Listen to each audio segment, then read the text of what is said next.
राधे राधे। जय श्री कृष्णा। प्रिय श्रोताओं, आज रविवार के दिन आप सभी श्रवण करेंगे सूर्य नारायण भगवान की कथा।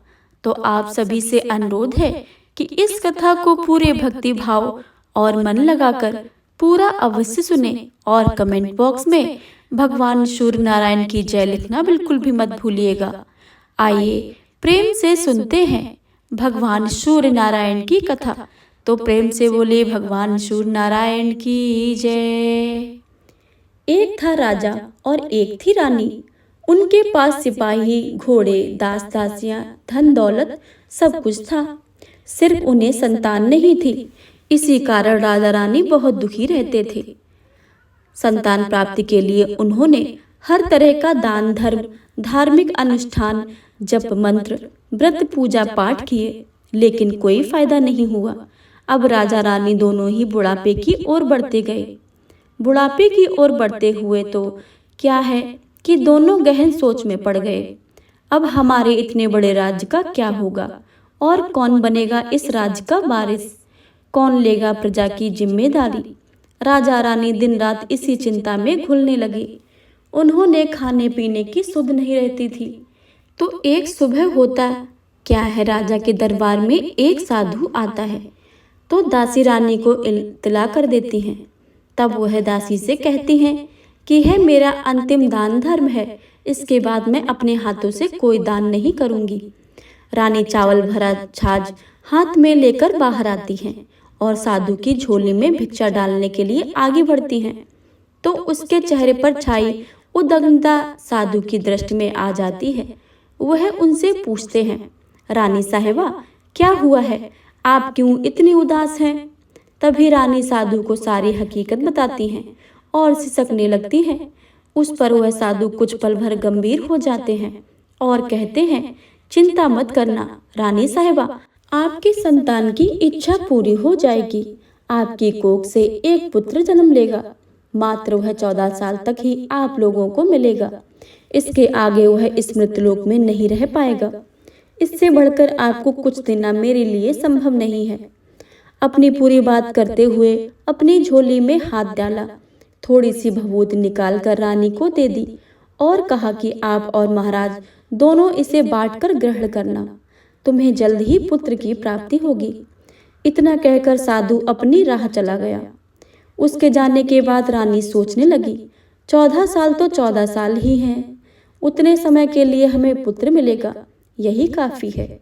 उतने साल तक मैं उसे जी जान से बड़ा ही प्यार करूंगी, उसे ढेर सारा लाड़ दुलार करूंगी, अपनी संतान की मुराद पूरी करूंगी। उस रात अपना सारा राजकाज खत्म करके राजा जब रानी के महल में गए तो रानी ने क्या किया कि राजा को सारी बातें और साधु की दी हुई भभूत राजा को दिखाकर बोली, साधु महाराज ने यह भभूत हम दोनों को ग्रहण करने के लिए कहा है। राजा बोले, इतना दान धर्म किया है, जब तब किया है, कोई फल नहीं मिला है। अब इस भभूत से हमें संतान प्राप्त होगी क्या। उस पर रानी बोली, जब इतना सब कुछ किया है तो यह भी सही। काम ख्वाह होकर उस साधु के क्रोध को क्यों बुलवा दें। राजा को अब किसी पर विश्वास नहीं था, लेकिन पत्नी को दुखी ना पहुंचे इसलिए वह राजी हो गए। राजा राजी हो गए तो क्या होता है कि राजा रानी दोनों नहाते धोते फिर अपने भगवान का नाम स्मरण करते हैं, अपने पुरखों को स्मरण करते हैं और उस साधु महाराज का नाम स्मरण करके वह भभूत बांटकर दोनों खाते हैं। उसके बाद दोनों निश्चिंत होकर सो जाते हैं। तो कुछ दिन गुजर जाते हैं और साधु द्वारा कहे अनुसार रानी गर्भवती हो जाती है। उस पर राजा रानी दोनों की खुशियों में गगन नहीं समाते। राजा रानी से बोले, महारानी सचमुच साधु महाराज की कृपा हो गई है। तो 9 महीने 9 दिन और 9 घंटे पूरे होकर रानी ने एक सुंदर गोरे चिट्टे पुत्र को जन्म दिया। राजा ने बड़ी धूमधाम से पुत्र का नामकरण किया। सारे राज्य में 8 दिन तक अन्न सप्त पर रखा गया, उत्सव मनाया गया। अब कुपुत्र की कुंडली देखने के लिए राज्य के सबसे विद्वान पंडित जी को बुलाया। तो कुंडली देखकर पंडित जी बड़े ही चिंतित हो गए। कहने लगे, महाराज हमारा राजपुत्र सिर्फ 14 वर्ष तक के लिए हमारे पास रहेगा। राजा को इस बात की भनक भी थी। रानी को भी साधु महाराज की बात याद थी। दोनों चुप रह जाते हैं। उसके बाद राजा और रानी बड़े लाड प्यार से बेटे की परवरिश करते हैं। उसकी हर ख्वाहिश को पूरा करते हैं। थोड़े समय के लिए ही सही, भगवान ने संतान की अपनी मुराद पूरी कर दी है। इससे वे समाधान मानते हैं। राजपुत्र दिन ही दिन बड़ा होता गया। वह जब 7 साल का हो जाता है तो राजा एक अच्छे गुरु की नियुक्ति करके उसे पढ़ाई लिखाई, राजशास्त्र, शस्त्र विद्या, घुड़सवारी इत्यादि 12 विद्याओं का शिक्षण देते हैं। जब वह सब शस्त्र विद्या में पारंगत हो जाता है और 12 साल की उम्र का हो जाता है, तब एक अच्छी सी राजकन्या खोजकर उसकी शादी कर देते हैं। तो 2 साल और बीत जाते हैं। बेटा 14 साल का हो जाता है। एक दिन राजपुत्र राजा से बोलता है, पिताजी, मैं अपना सारा राज्य घूमकर देखना चाहता हूँ। आज तक मैंने सिर्फ इस रजवाड़े के अतिरिक्त कुछ नहीं देखा है। बेटे की बात सुनकर राजा चिंतित हो जाता है, क्योंकि पुत्र का 14वां वर्ष शुरू हो जाता है। अब कोई अनहोनी होने का वक्त नजदीक आ पहुंचा था, लेकिन राजा ये बातें पुत्र को नहीं बता सकता था। वह क्या करता कि चेहरे पर खुशी लाकर बेटे से कहता, हाँ हाँ जरूर जाओ बेटा, तुम अपना सारा राज्य घूम कर देखना चाहिए। कहाँ क्या है यह सब जानना चाहिए। कल मेरे बाद तुम्ही को तो राजा बनना है। मात्र एक बात ध्यान को रखें कि तुम जहाँ भी रहो, क्या कर रहे हो, यह बात अपनी पत्नी को नहीं बताना। पुत्र कहता है, ठीक है पिताजी, आपने जो कहा है मैं वैसा अवश्य करूँगा। तो होता क्या है कि राजपुत्र दिन भर अपनी पत्नी के साथ मौज मस्ती करता है, खुशियां मनाता है और रात को ठीक 12 बजे बिस्तर से उठकर बाहर चला जाता है। फिर पौ फटने से पहले वापस अपने महल में आकर सो जाता है। ऐसे बहुत दिनों तक चलता रहा। वह पुत्र को 14वां साल खत्म होने में कुछ ही दिन बाकी रहते हैं। इतने में क्या होता है कि उसकी पत्नी यानी छोटी रानी रात में जाग जाती है। वह देखती है कि बिस्तर पर राजपुत्र है ही नहीं। वह चुप से महल में जाकर सब कुछ जगह देखती है, तो राजपुत्र कहीं भी नजर नहीं आता। तो वह क्या करेगी, किससे कहेगी? वह चुपचाप रहती है। फिर भोर होने पर वह देखती है कि उसका पति अपनी जगह पर सोया हुआ है। वह पति के से कुछ नहीं पूछती है, लेकिन दूसरी रात भी वैसा ही होता है। तीसरी रात और चौथी रात, ऐसे बहुत दिनों तक दिन चलते रहे। रानी बहुत ही चिंतित हो जाती थी कि पति रात को जाता कहाँ है, किससे मिलने जाता है। उसके मन में ढेर सारे सवाल उठते हैं, लेकिन उसे पूछने से डर लगता था। शायद पति गुस्सा होकर बैठे। सास ससुर से पूछने के बारे में सोचा तो उसकी कुल मर्यादा में बीच में आ जाती थी। तो इस तरह मन ही मन वह कुढ़ती रहती थी। इस हालत में उसे खाने पीने में दिलचस्पी नहीं होती थी। वह दिन पर दिन दुबली और पतली हो जा रही थी। तो उस राज्य में फूल बेचने वाले की एक बूढ़ी मालिन थी। वह हमेशा छोटी रानी को फूल देने उसके महल में आती थी। उस बुढ़िया का ध्यान छोटी रानी पर जाता है, तो वह पूछती है कि बेटी, तुम किस बात का दुख है?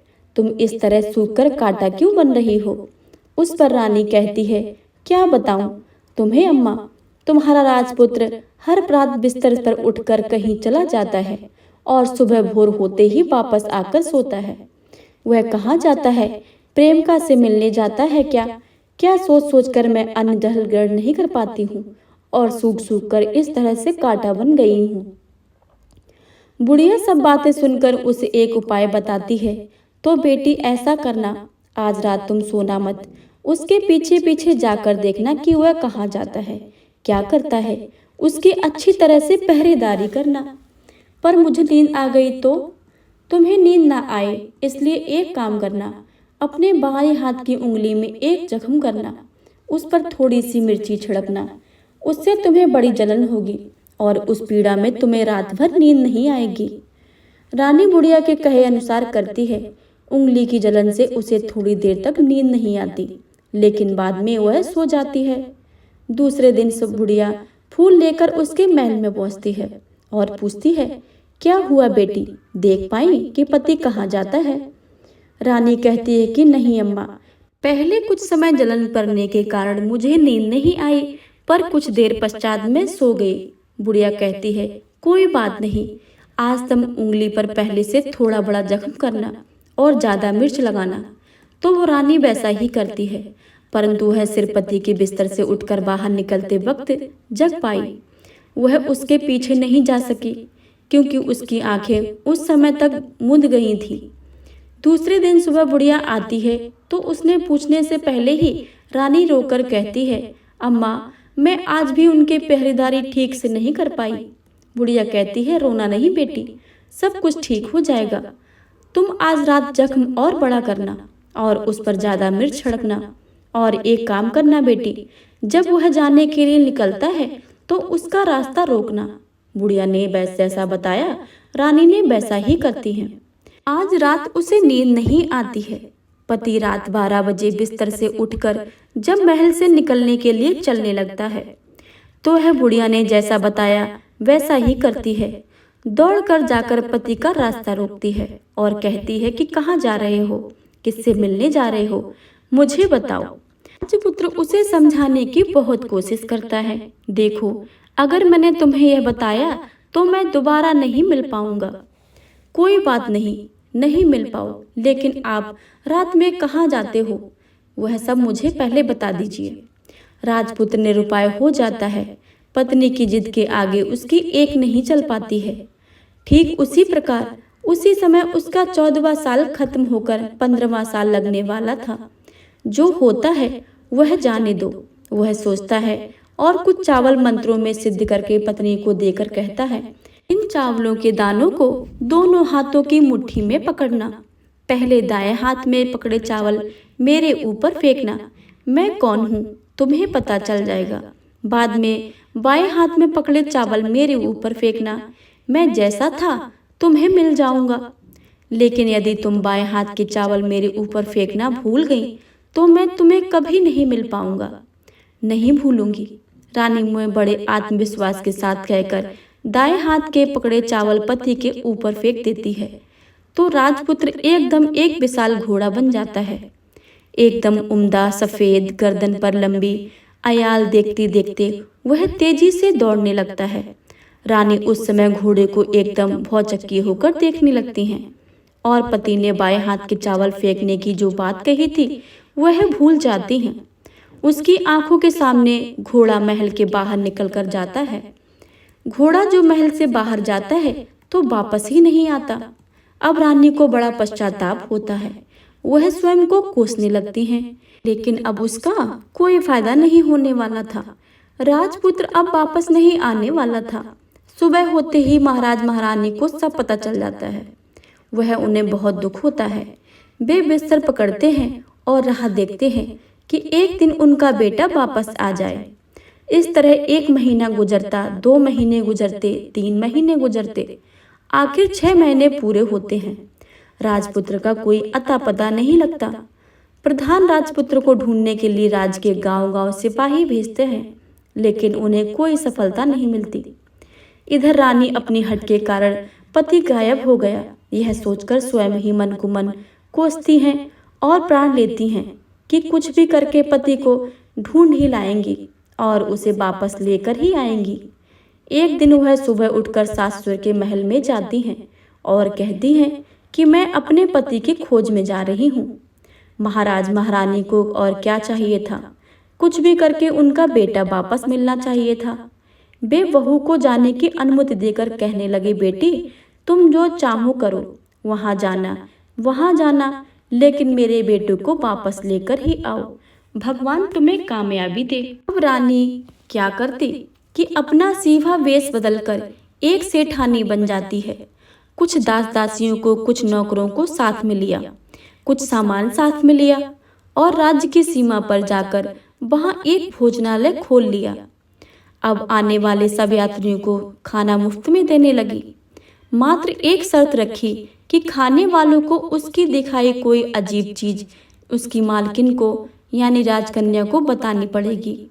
तो वहां आने वाले हर नागरिक अपनी तरफ से मैंने यह देखा है, मैंने यह देखा है कहकर वहां से मुफ्त खाना खाकर जाता था। परंतु रानी को जो बात चाहिए थी वह अभी तक नहीं मिली थी। ऐसे ही कुछ दिन बीत गए तो इधर क्या होता है कि रानी के महल फूल लेकर जाने वाली बुढ़िया से एक बेटा और एक बहू थे। उनका एक छोटा बेटा था, यानी बुढ़िया का एक पोता था। तो बेटा और बहू सुबह शाम काम के लिए निकलते थे, तो पोते को संभालने की जिम्मेदारी बुढ़िया की ही रहती थी। बुढ़िया दिन भर पोते को संभालती थी। एक दिन क्या होता है कि बुढ़िया को पान खाने की आदत थी, तो पान लगाने के लिए चूना चाहिए था। उसे तैयार करने के लिए सीपियाँ लेकर आई।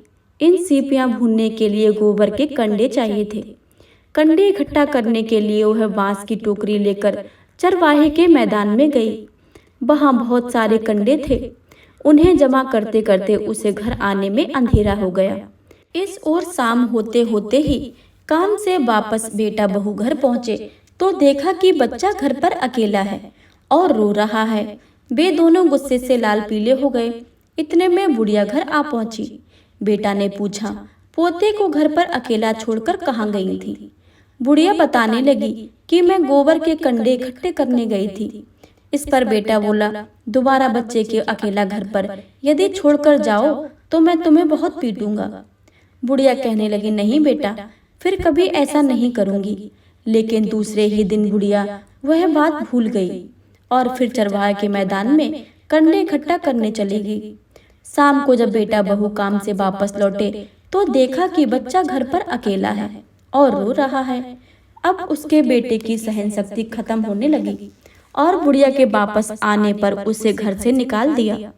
बुढ़िया रात भर घर के बाहर अंधेरे में बैठी रही और सुबह होते ही हाथ में टोकरी लेकर कंडे इकट्ठे करने लगी। उस दिन उस कंडे में इकट्ठा करने का मानो पागलपन सवार था। कंडे इकट्ठा करते करते कब अंधेरा छा गया उसे मालूम ही नहीं चला। उसे जब ध्यान आया तो गांव का रास्ता भी ठीक से नहीं दिख रहा था। वह अंधेरे में आंखें फाड़ फाड़ कर देखती देखती किसी तरह आगे निकल पड़ी। तो क्या होता है कि एक कपिला गाय छन छन की आवाज करते, गले की घंटी बजाते ठुमक ठुमक कर उस मैदान पर आ जाती हैं।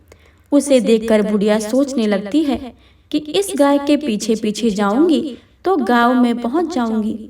तब बुढ़िया उसके गाय के पीछे पीछे जाने लगी। वह गाय क्या करती है कि उस मैदान से लेकर एक एक करके 6 मैदान पार करती है। आखिर में वह 7वें मैदान पर पहुंचती है। तो क्या होता है कि उस मैदान पर एक बड़ा सा पत्थर है। गाय जाकर उस पत्थर को अपना सींग मारती है। सींग मारा तो वह पत्थर टूट जाया और पाताल में नीचे जाने की सीढ़ियां दिखने लगी। तब वह गाय उन सीढ़ियों से नीचे जाने लगी। बुढ़िया भी यह सब देखती रही और झट जाकर गाय की पूंछ को पकड़ लिया। पूंछ पकड़कर वह गाय के साथ नीचे पाताल में पहुंच गई। पाताल में पहुंचते ही तुरंत गाय की पूंछ छोड़ दी और इधर उधर देखने लगी। वहीं से बुढ़िया ने देखा कि पाताल में सब जगह जगमगाहट थी। दिया दीपक जल रहे थे और तेज रोशनी गाय के ऊपर पड़ती है और वह अद्भुत घटनाएं घटने लगती हैं। गाय के नीचे जाते ही उसके गले में अपने एक सकाल पड़ जाती है और छमछम करके कोई दुधाड़ी से गाय का दूध दोहने लगता है। लेकिन जो भी कोई वह कर रहा है वह मात्र दिखाई नहीं दे रहा है। बुढ़िया बहुत घबरा गई। कहाँ आकर फंस गई हूँ, यह सोचने लगी और वहां छिप जाने के लिए जगह ढूंढने लगी। लेकिन उसे कहीं भी जगह नहीं मिली। हर जगह उजाला ही उजाला था। तो वह एक कोने में खड़ी रहकर और सब कुछ सामने हो रहा था वह चुपचाप देखने लगी। कुछ पल के बाद वह झट से एक उम्दा सफेद घोड़ा आया। वहां 2 कुंड थे। उसमें से एक कुंड में उस घोड़े ने छलांग लगाई और ऊपर आ गया। अब उसे राजपुत्र का रूप प्राप्त हो गया। राजपुत्र बनने के बाद उसने दूसरे कुंड में पानी में स्नान किया। वहां रखे नए कपड़े पहने।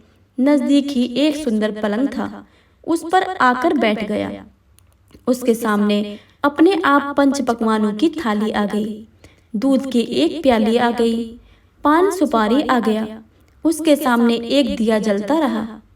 राजपुत्र ने खाना खाया, दूध पिया, पान सुपारी खाया और बिस्तर पर लेट जाने से पहले सूर्यदेव का स्मरण करके अपने जलते दिए से पूछा, दिए दिए दीपंकर, मेरा माता पिता क्या कर रहे हैं? दिया बताने लगा, बेटे के शोक में डूबे हैं। राज्य कौन संभाल रहा है? राज्य प्रधान संभालता है। मेरी पत्नी क्या करती है? उसने चौराहे पर भोजनालय शुरू किया है और आते जाते लोगों से वह नई खबरों के बारे में पूछती है। दिए के है कहते ही राजपुत्र कहता है, ठीक है। उसके बाद वह सो गया। बुढ़िया कोने में खड़ी रहकर यह सब देखती रही।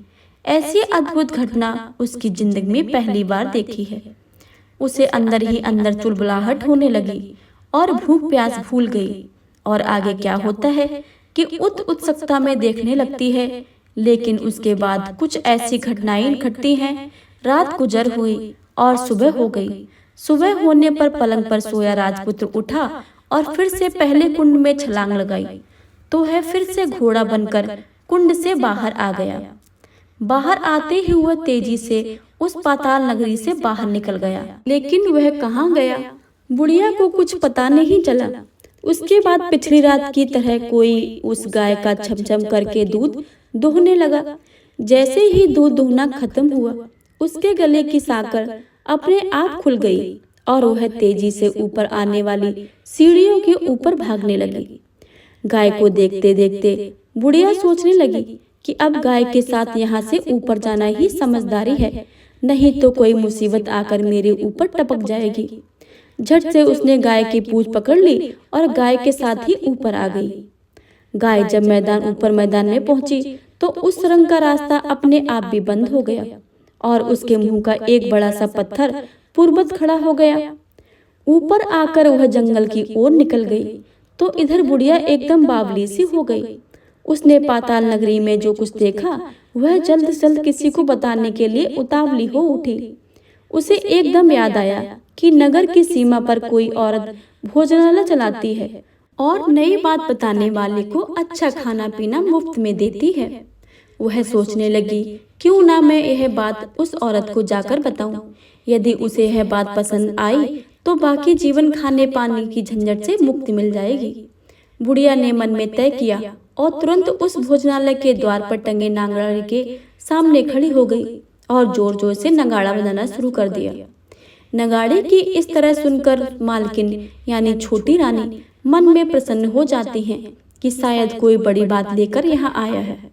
रानी सिपाहियों को आदेश देती हैं, जाइए और जो कोई आया है उसकी अच्छी खातिरदारी कीजिए। आदेश पाते ही सिपाही नीचे दौड़ गए तो एक बुढ़िया नगाड़ा बजा रही थी।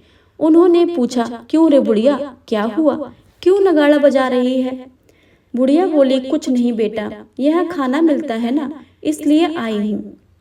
खाना चाहिए, मिलेगा, लेकिन तुझे कोई नई बात बतानी पड़ेगी। हाँ बताऊंगी, एक बात मालूम है मुझे।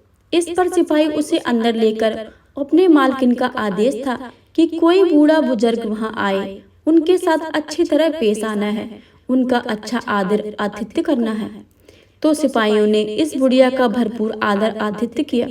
उसे बड़ी सी थाली भरकर व्यंजन परोसते हैं। बुढ़िया कुछ दिनों से भूखी थी, वह खाने पर टूट पड़ी। खाना खाने के बाद सिपाहियों ने उसे नई साड़ी पहनने को दी। उसके बाद उसे लेकर रानी के पास गए। बुढ़िया और रानी ने तुरंत एक दूसरे को पहचान लिया। बुढ़िया बोली, बेटी तुम? और रानी बोली, अम्मा तुम? बड़ी देर तक दोनों भांति भांति की बातें करती रही। आखिर कुंवारिन बुढ़िया से कहने लगी, अम्मा अब बताओ तुमने क्या बात नहीं देखी है?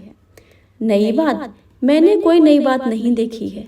वह तो मेरे पास तुम्हारे लेने के लिए खाने के पैसे नहीं थे, इसलिए मैंने झूठ बोला और नगाड़ा बजाया। रानी ने कहा, अम्मा घबराना नहीं, मैं किसी को तुम्हारा नाम नहीं बताऊंगी। फिर भी बुढ़िया ने मैंने क्या देखा है, कब देखा है करके आनाकानी करने लगी।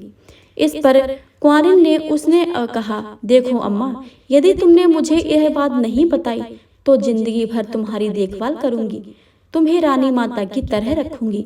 अब बुढ़िया बताने को तैयार हो गई। उसने जो उस चरवाहा वाले मैदान पर देखा था वह सब कुछ रानी को बता दिया। बुढ़िया की बातें सुनकर रानी को यकीन हो गया कि वह राजपुत्र उसी का पति है। वह तुरंत बुढ़िया से कहने लगी, अम्मा मुझे उस जगह पर ले चलो। नहीं बेटी, वह पाताल राज्य है, सांप है, यदि किसी ने तुम्हें देख लिया तो तुम्हारी जान खतरे में पड़ सकती है। लेकिन रानी उसकी एक ना सुनती, उसे उसी जगह ले जाने के लिए हट करने लगी। आखिर में बुढ़िया ने उसका कहा मान लिया और कहने लगी, ठीक है, मैं तुम्हें वहां लेकर चलती हूँ, पर आज नहीं कल। वहां जाना है तो शाम को ही जाना होगा। तो दूसरे दिन दोपहर को रानी बुढ़िया के साथ उस मैदान पर गई और एक जगह छुपकर गाय के आने की राह देखने लगी। दिन ढलते ही अंधेरा घिरने लगा और गाय हमेशा की तरह वहां आ गई। मैदान के उस कोने से जाकर उसने पत्थर पर सींग मारा तो झट से पत्थर हटकर वहां सुरंग में जाने का रास्ता खुल गया। गाय उसे रास्ता से नीचे उतरने लगी तो बुढ़िया रानी से कहती है, जल्दी जल्दी आगे बढ़ो बिटिया, हम गाय की पूंछ पकड़कर नीचे उतरेंगे। तो दोनों गाय की पूंछ पकड़कर नीचे उतर गईं। बुढ़िया पहले जिस कोने में छिपी थी उस कोने में छिप गई। अब नीचे सब कुछ पहले जैसे घटित हो रहा था। गाय के गले में अपने आप साकड़ पड़ गई और अदृश्य रूप में उसका दूध दूहने लगा। एक सफेद उम्दा घोड़े ने आकर एक कुंड में छलांग लगाई तो राजपुत्र के रूप में ऊपर आया। वह राजपुत्र दूसरे कुंड में नहाने लगा। बाद में उसके सामने खाने की थाली आ गई, दूध की प्याली आ गई, पान बीड़ा भी आ गया। राजपुत्र सब ग्रहण करके सोने के लिए पलंग पर गया तो सोने से पहले सूर्य देव का स्मरण करने कर दिए से पूछने लगा, दिए दिए दीपांकर, मेरे माता पिता क्या कर रहे हैं? तो दिया कुछ जवाब नहीं देता, बल्कि वह बुझने लगता है। तब राजपुत्र का कुछ अघटित हुआ, इसका संदेह हुआ। वह उदास हो गया और जो कुछ हुआ है वह जाने दो, ऐसा सोचकर सोने के लिए बिस्तर पर लेट गया। अब रानी का संयम छूट गया। वह दौड़कर पति के पास गई और उसके पैर पकड़ने के लिए आगे बढ़ने लगी। राजपुत्र तुरंत ही पत्नी को पहचान गया। वह झट से पीछे हट गया और चिल्लाने लगा, नहीं नहीं, मुझे मत छूना, सर्वनाश हो जाएगा। रानी दोनों हाथ जोड़कर पति से अपनी भूल स्वीकार करने लगी। स्वामी, मुझसे भूल हो गई है। मुझे आपसे नहीं पूछना चाहिए था कि आप रात को कहाँ जाते हो। मैं अपनी भूल स्वीकार करती हूँ। मुझे मेरी भूल की सजा मिल गई है। अब आप घर चलें। आपके वियोग में आपके माता पिता ने बिस्तर पकड़ लिया है। आपकी प्रजा भी बहुत दुखी है। उस पर राजपुत्र कहने लगा, वही तो, एक बार तुम गलती कर बैठी हो, अब दोबारा मत करना, नहीं तो अब मैं जो तुम्हें दिख रहा हूँ वो भी नहीं दिखूंगा। रानी अब विलाप करने लगी, जोर जोर से जमीन पर सिर पटकने लगी। राजपुत्र के मन में उसके प्रति दया उत्पन्न हो गई। वह उससे कहने लगा, यदि तुम मुझे पाना चाहती हो तो तुम एक काम करना पड़ेगा। काम कठिन है, लेकिन तुम अकेले करना होगा। कहो स्वामी, कितना भी कठिन काम हो मैं वह पूर्ण करूंगी, रानी कहने लगी। इस पर राजपुत्र ने उसे बताया कि इस पाताल से ऊपर जाते ही एक घना जंगल नजर आएगा। ऐसे 6 जंगल पार करने के पश्चात 7वां जंगल मिलेगा। वह जंगल सबसे घना है। उस जंगल के बीचों बीच एक पीपल का पेड़ है। उसके आसपास की जगह पत्ते, फंदे, जटाएं, कांटे इत्यादि से ढक चुकी हैं। वहां बाघ, शेर, सांप, भालू सभी धमा चौकड़ी में बैठते हैं। तुम्हें उन सब को भगाकर वह जगह साफ करनी होगी। उसकी गोबर से लिपाई पुताई और उसको पवित्र बनाना होगा। रंगोली से सजाना होगा। उसके बाद वहां धूप, कपूर, अगरबत्ती जलानी होगी। फूल कुमकुम से पेड़ के तनों की पूजा करनी होगी। दूध दही से बने चावल का भोग चढ़ाना होगा। ये सब तुम्हें दोपहर को 12 बजे के बाद पहले ही करना पड़ेगा। 12 बजने के समय तुम्हें उस जगह पर बैठकर सूर्य भगवान का ध्यान करना। ठीक 12 बजे सूर्य भगवान का रथ वहां उतरेगा। वे सब वहां देखकर खुश हो जाएंगे और कहेंगे कि जिस किसी ने यह सब किया है उसे मैं मन चाहा फल दूंगा। तो तुम सामने जाकर उनके रथ के दाहिना घोड़ा मांगना, मैं तुम्हें मिल जाऊंगा। इतनी बात कहकर राजपुत्र अपने पलंग पर सो गया और छोटी रानी भोर होने की राह देखने लगी। भोर होते ही वह बुढ़िया के साथ गाय की पूंछ पकड़कर ऊपर आ गई ऊपर आने के बाद वह बुढ़िया से कहने लगी, अम्मा अब मैं अकेली ही आगे जाऊंगी, तुम भोजनालय वापस जाओ। वह जंगल में जाकर राजपुत्र की बताई जगह ढूंढने लगी और स्वयं आरी से वह सब साफ करने लगी। बाद में राजपुत्र ने जैसे बताया वैसी लिपाई पुताई करके वापस आ गई। दूसरे दिन पौ फटने से पहले उठी और जंगल में उस जगह पहुंची। वहां जाकर इत्र गुलाब का पानी छिड़क कर वह जगह सुगंधित की, धूप अगरबत्ती जलाकर उसे पवित्र किया और पूजा की सब सामग्री वहां तैयार रखकर सूर्य भगवान का ध्यान करने बैठ गई। जैसे ही पति ने बताया कि दोपहर को ठीक 12 बजे सूर्य भगवान का रथ उस पीपल के पेड़ पर आकर रुकेगा। सूर्य भगवान ने जब रथ से नीचे देखा तो सुगंधित वातावरण देखकर वे बहुत प्रसन्न हो गए। फिर वे बोले, जिस किसी ने यह काम किया है यह आकर मुझसे कोई वरदान मांग ले और मैं उसे दे दूंगा। रानी ने जब यह शब्द सुनते ही वह तो बिना समय गवाए दौड़कर उनके सामने आ गई और उनको साष्टांग नमस्कार करके बोली, भगवान वह मैं वही हूँ, मैंने ही इस जगह को साफ किया है। अच्छा तो तुम जो चाहिए वह मांगो। भगवान मुझे आपके रथ का दाहिना घोड़ा चाहिए। सूर्य भगवान बोले, नहीं नहीं, मैं तुम्हें कुछ और भी दे सकता हूँ, लेकिन यह घोड़ा नहीं दे सकता। मेरे रथ के 12 घोड़े हैं, तुम चाहो तो कोई और घोड़ा मांग लो, लेकिन यह दाहिना घोड़ा नहीं, वह मैं तुम्हें नहीं दे सकता हूँ। छोटी रानी ने एक नहीं सुनी, वह सूर्यदेव से एक बात कह रही थी, वही दाहिना घोड़ा दे दीजिए, नहीं तो मैं आपके पैरों में गिरकर अपनी जान दे दूंगी। सूर्यदेव धर्म संकट में पड़ गए। उन्होंने वचन दे दिया था, अब अपने वचन से पलट गए तो नहीं हो सकते थे। ठीक है, दिया तुम्हें घोड़ा, सूर्यदेव ने कहा। फिर एक बात और भी कही, देखो मैंने तुम्हें घोड़ा तो दिया है, लेकिन वह तुम्हें यहाँ नहीं मिलेगा, तुम्हें उसे पाताल में जाकर ही लाना होगा। रानी बोली, पाताल में? मैं क्या भगवान, मैं उन्हें पाने के लिए कहीं भी जा सकती हूँ। रानी को वचन सुनकर सूर्यदेव अपने मार्ग में चले गए और इधर रानी जंगल से अपने भोजनालय में आ गई। फिर वह बुढ़िया को लेकर उस मैदान पर आ गई। जल्दी ही शाम हो गई। शाम होते ही वहां एक गाय आई। उसने सींग मारकर तुरंत सुरंग को बना दिया और नीचे उतरने लगी। रानी और बुढ़िया जल्दी जल्दी उसके पूंछ पकड़कर नीचे उतर आई। नीचे पाताल में सब घटनाएं पहले की तरह घटने लगी।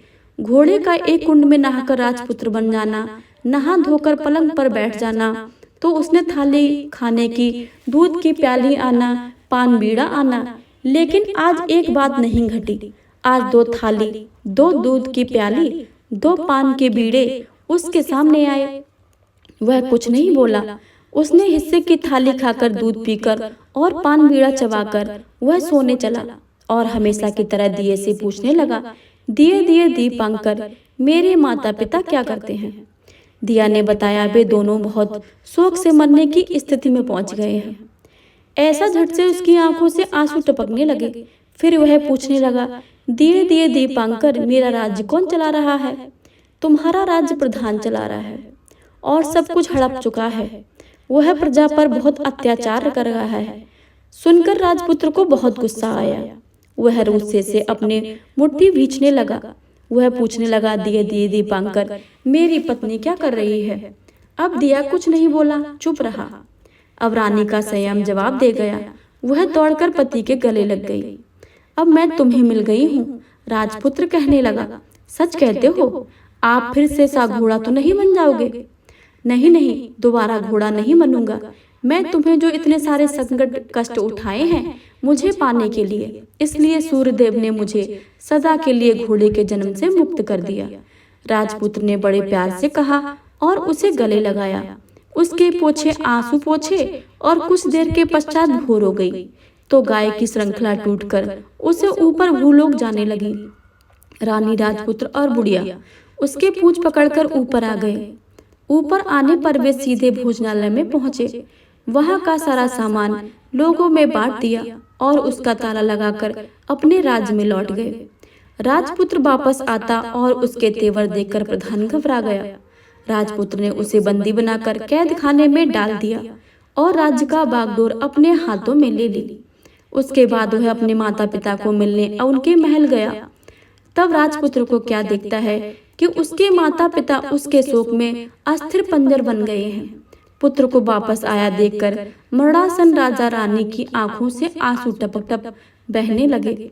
इन दोनों ने पुत्र को गले लगाया, उसे प्यार से सहलाया। इतना होने के बाद उनके सेहत से एकदम सुधार आने लगा।